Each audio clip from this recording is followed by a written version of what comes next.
You're at Manchester Science Partnerships, and we're going to be talking to you about some of the technology deployments that we've installed at the Bright building.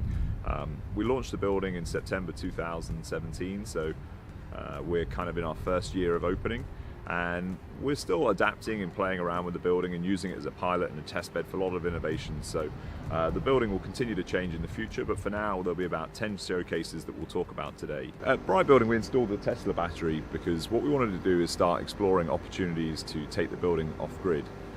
Historically you've had renewable technology, and if you can't utilize that energy you're ultimately having to sell it back to the grid, which is good commercially, but ultimately what we want to do is look at the way of taking the MSP campus into sort of a microgrid strategy. So on site we have a number of EV chargers. The reason for this is obviously we can see the movement towards electric vehicles. Still pretty slow on the uptake, but we certainly want to support our customers as they move that way.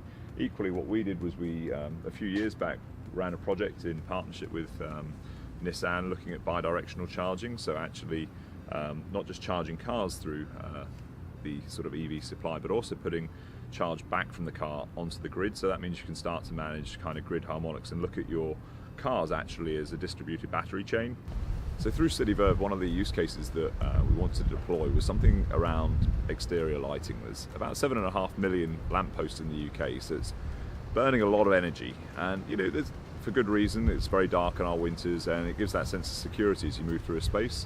So working with Holophane and their VMAX light, what we have done is created a deployment here with Cisco as the technology partner that basically means that we can lower the lux level across the site when no one's walking around, and because they have communication nodes and motion sensing, what they do is they then create a bubble of light around the site as people walk through it.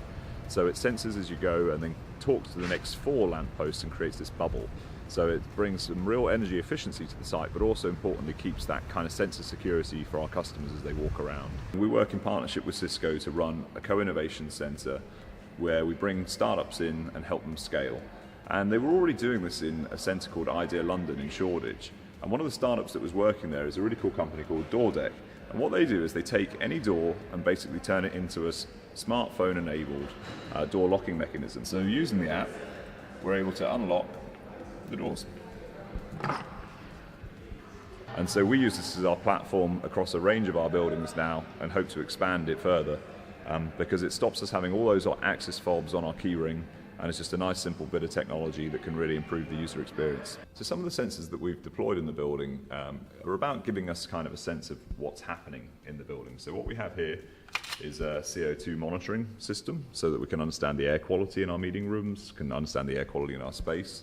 And then what we can do with that data is make sure that we adjust the BMS to make sure that we have the right air quality in all of the rooms. Other things that you can look at is little smart sensors to give us the occupancy data. How many times the meeting room's being used? How many times is a desk being used? And what that means is that we get some insight to then adjust the building patterns. And so really small, simple little devices that can be tiered on anywhere. This device here is actually for the washroom, and it's all about water hygiene compliance. So what we do is essentially have this tagged into the kind of plumbing behind the sinks, and it means that we know what kind of temperature the pipes are running at. And why that's important in the UK is ultimately around Legionellas disease. So we want to know that the temperature of the water is running through at a really safe level to make sure that we're providing a hygienic quality to our customers. This device actually, again, for the washrooms, basically is all about us being very polite in England. What we want to know is there, the hygiene good in the washroom? And so if people are satisfied that it's a nice clean environment, they can put the smiley face. If they think it might need a little love, then they can press the unhappy face. And if they think that there's something that really needs urgent attention and they don't want to talk to a receptionist about it, they can hit the exclamation mark. So I suppose pretty much a standard feature in a lot of offices now and a lot of meeting spaces are really high quality presentation screens. But actually, beyond that, what we have installed is MX800 dual screen, which is a Cisco product. And the reason why we have this is basically so that we can utilize WebEx and make the world a little bit smaller. We do a lot of conference calling, and this is really high quality. The cameras here have an algorithm that essentially autofocuses, auto-adjusts on the speaker, so it can move around the room and seamlessly sort of edit live.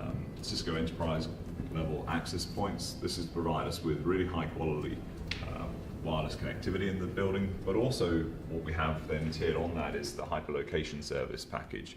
So that means that we can again further study how the building's being used and start to create heat maps, and then look at that data and think about how the design's working, whether we need to consider additional furniture, whether areas are being underutilized, and so we can then augment and tweak the building to suit how people are actually living and sort of using the space. So more and more it seems that health and wellness is on the agenda for people when they're developing property. And so for us and our customers, what we wanted to provide was a little gym space, a studio where we could both teach private lessons, but also something that was also just more convenient for customers. So we installed, one of the first people in the country to install the Les Mills virtual gym class, as it were, in a commercial office environment, following our sort of parent company Bruntwood on that.